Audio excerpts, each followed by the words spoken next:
When the call came, it wasn't hesitation. It wasn't, maybe next time. It wasn't, things are tight. It was precise.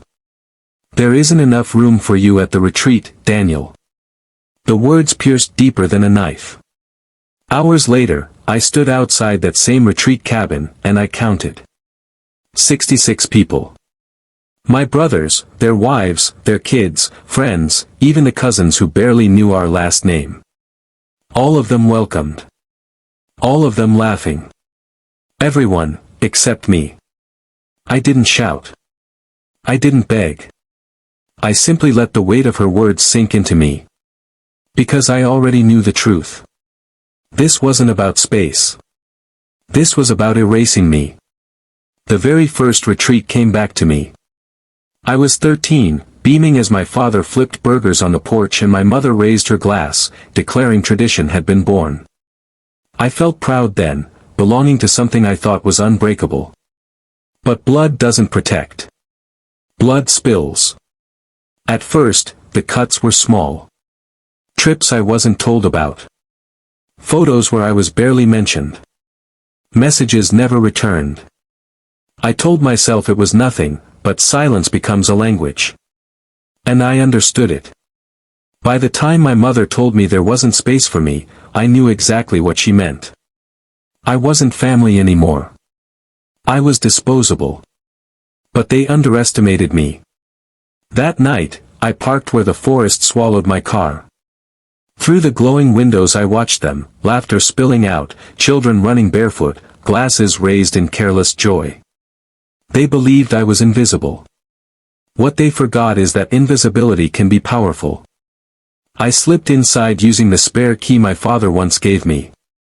The irony burned. My first stop was the pantry. I swapped labels, salted desserts, drained expensive wine and replaced it with cheap vinegar. Not poison. Just enough to ruin their feast. Then I moved outside. The generator hummed steady. I loosened the wiring, just enough to fail, but not immediately. Just when they were most comfortable. And then, the photographs. The hall was lined with smiling portraits from past retreats. I slid in my own copy of one picture, the year I stood half-cropped in the corner. A ghost among them. My reminder. When dinner came, I stayed in the shadows, watching.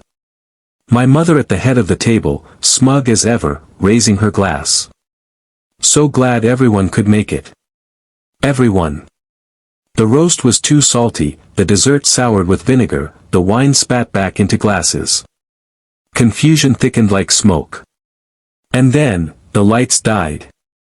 The generator groaned and silence swallowed the house. Children cried.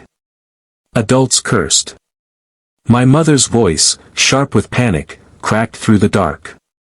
Her kingdom was falling apart. The door burst open, and my brother spotted me. Then my mother. She froze, as if she'd seen a ghost. I didn't speak. I didn't need to. I raised my phone. On the screen, a recording. Her voice. Cold. Final. There isn't enough room for you at the retreat. Her words rang out into the night, louder than any scream.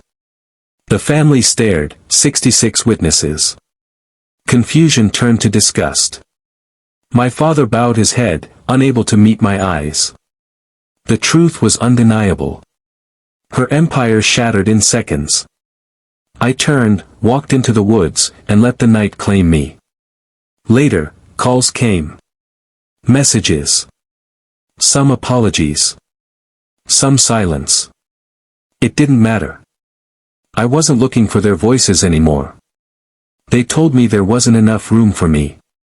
And I proved them right. Because now, there isn't enough room in their traditions, their photos, or their memories, without me standing in the shadows of it all. I don't need their table. I don't need their retreat. I built something stronger. Silence that screams. And in that silence, I finally belong to myself.